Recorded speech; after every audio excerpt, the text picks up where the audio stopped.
Bright in the afternoon. Mark Kermode and Al Murray, the pub landlord. Of course, he'll be talking about his show War Cry on at 10 o'clock tonight.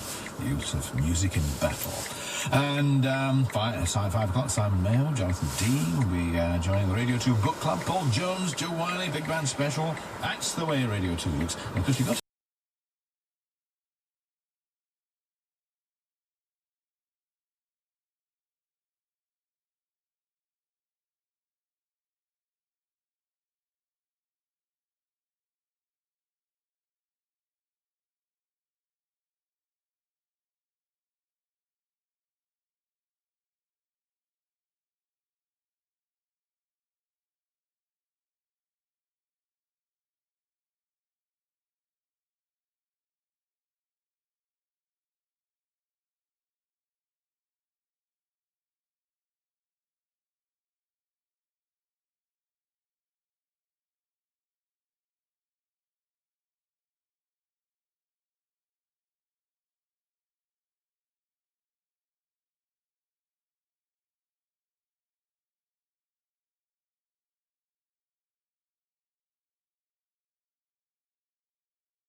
status quo, bula bula quo.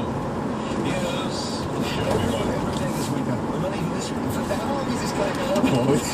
I'm introduced with the words bula bula quo. Yeah. Because that was last week as well. That's right. It was It's the a featured album of the week this week as well. No, but it's on the playlist as a single. Excellent. So we're playing it. It's good stuff, Yeah, isn't it's it? good. I like them. As discussed, they come on the stage at Hyde Park last year, and everyone suddenly realises why they're there. Yeah. You know. And individually, both members of Quo will be joining us to do tracks of my years at some stage in the future. I was going to say, I really enjoyed the one. Who was it at the end of last week you had? It was brilliant. On the gentleman who was doing tracks of my years Thursday, Friday, Wednesday last week. I mean, the whole of the week. The whole of the week. We can't remember. He was so brilliant on his music. one week about runs into seeing another. Elvis, talking about... It was Eric Burden. That's right, yeah. Yeah. Brilliant. Yeah. Fantastic, fascinating man. And his knowledge of music just second to none. So today we talk about the G8 meeting in Northern Ireland and obviously discussing Syria. And it's really complicated. Put yourself in David Cameron's position. He, it is said, would like to arm the rebels, and obviously Barack Obama wants to do that.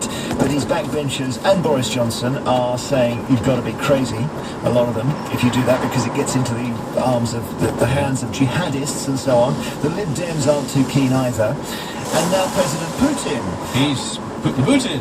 But Putin puts the boot in. He arrives in the UK and he says, why would you want to arm people who eat the organs of their enemies? And we won't go into too much detail there, but it's a reference to something that's happened on the rebel side. We don't know who they are, a lot of them. And the word out of Downing Street today, according to our correspondent, is that it's three words: find the moderates. Now, you drop a civil servant with a parachute and you go asking her, how do you find the that? moderates? Yeah. How do you do that? So we asked today whether actually President Putin might just be right. You cannot arm, however much you hate Assad, the Syrian president, you cannot arm the rebels because it's going to go disastrously wrong. You give them a rocket launcher. Do you fancy taking a plane flight anywhere near Syria?